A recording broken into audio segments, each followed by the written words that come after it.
Have you ever tried to talk to a teenager and you're like, use your words, stop using your eyes, stop using your hands, talk to me? And they just can't. It's something blocking them. I want to share with you some ways you can relax yourself so that you can communicate with your teenager and communicate as far as listening. First thing you want to do is you want to listen. Unclench your jaw, open up your body language. Breathe, breathe, breathe, breathe, and don't take heavy breaths while they're speaking, okay? Breathe. Practice breathing while you're listening. When you listen, you're listening to learn. You're not listening for what you already know. You're not listening for what they should be doing. You're listening to listen to where they come from. So let me back up a little bit. Kids, especially those teenagers, they may not be using words. They may be using their eyes. You see, right? You saw me do that, right? They could be using their hands. Okay, no judgment, just expressing my preference for that is very low. And they could be using their body language. You see how I do that? I got it down. Okay, so what you want to do is you want to create a space for them to communicate. This is a simple activity. You want to have a time in your day where it's only them talking. It's only them. And then you just listen. Okay, now I'm preparing you. You may not like what you hear, but you want to listen and take notes. Listen and take notes. If we were talking in person, I would have you repeat and complete. Listen and take notes, right? And so, while you're listening, okay, this is what they're saying. This is what they are saying, not what I thought I heard. This is what they're saying. And you take notes so you can understand where they're coming from, okay? Now, you may not like what they say, but you still want to take notes and be curious, because curiosity, the act of being curious reduces the fear response. Now, I'm not saying if something dangerous is happening, you go over and look, now you're in less danger. No. In a mindful state, you're saying, you notice it, and you say, well, what is that? And you can ask, well, why am I reacting this way? Why am I responding this way? But when you listen, you take notes, and then when they've stopped talking, you say, thank you for sharing this with me. Thank you for your honesty. Thank you for your honesty. I want to follow up with a few questions. Okay? Now they've listened. And when they start talking, interrupting you, I want you to do this. When you talk, what do? I listen, okay. Now, if you're not in the habit of doing that, you say, we're starting something new. I'm listening while you're talking. I'm not speaking while you're talking. I'm not even listening to respond. I'm listening to listen. That's what you tell your kids. Because listening is an act of love. Okay? And then, when you say, when you listen, and when you talk, I listen. So when I talk, what do you do? Okay, you listen. Okay. Now we're on the same page. Now we're ready to go. I do this with my kids every day because they get so excited. They want to share. Hold up. When you talk, I listen. When I talk, you listen. Okay, now we're ready to go. Gotta make sure we're in the same car so we can go to the same place. We're on the same page, in the same book. Okay? If we're not, then there's no communication that both of us can be a part of. Okay? Now, you ask your questions, and again, you want to be in a relaxed state. That way, you are not asking defensively. Why would you think this? Why would you do that? Remove the why and remove the should. Should, could, and would are cousins.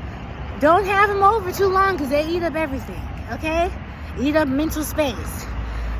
Create regret. Oh, I should have. So, There's a space and time for reflection, but be careful with should, could, and would. Now,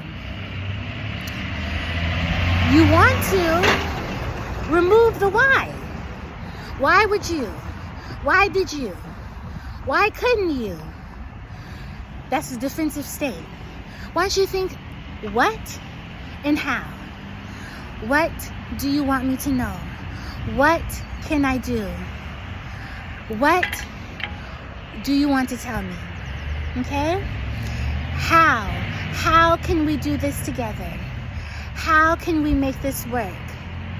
How can I show you I love you? Okay, now here's the thing I teach. Love is not letting people do what they want to do, when they want to do it, how they want to do it all the times. Love has limits. Love has limits. Let me say that again as I stand at the corner crossing the street. Love has limits. So you want to communicate in such a way to where your child knows that you love them, but there are limitations. You have expectations, you have standards, and they can't do what they want to do. They can't talk to you how they talk to their friends. Now, I'm not that old, but my upbringing is very present as I bring up the kids in my classroom, okay? And I'm very clear that we're not friends. I love and respect them. They love and respect me. We're friendly, but I'm not their peer. I love and respect them, but I am not their peer. So just like they can't talk to me like I'm one of their little friends, I can't talk to them like they're one of my big friends. You understand? It has to go both ways. That's the difference between what I got and what I'm giving. I'm not going to talk to them like they are on my level and then put them down when they don't meet my expectation. They're children. They're going to do what children do. And I love them and respect them, right? But where our parents went wrong, millennials, is the relationship. They want to have a certain type of relationship where they tell us what's going on, but as soon as we step into a role verbally, or we say something that's not pleasant to them, they have to put us back in check. But you were out of line in the first place telling us about them people's business. I'm gonna stop there. So, the original thing for you to do is listen. Ask questions after you take notes. Let them speak. Now you may say, Ashley, my child will probably go for 15-20 minutes. You have him. Listen to him. Make the time. Oh, look at that. Make the time. Make the time. Make the time. Now, you want to have a time in your day where you do this so it's uninterrupted. That means your phone should be away. That means that no one should be able to reach you for anything unnecessary during this time. If you have other children in the house and they're trying to get your attention, you want to tell the little ones, I'm speaking with your sibling, speaking with your brother, speaking with your sister. We're having a meeting. We're having a personal meeting. I'll have mine with you afterwards, okay? And you can put a timer on for them if they need to see the time. I hope this is helpful for you because we are missing the mark in our relationships. And I want us to prosper in our communication with each other, because communication is the essence of life. Everything is communicating within its environment, right? In nature, the birds are communicating with each other, the wind, the waves, the moon, the sun, the sunlight, the nutrients, and the sustenance. It's all working together.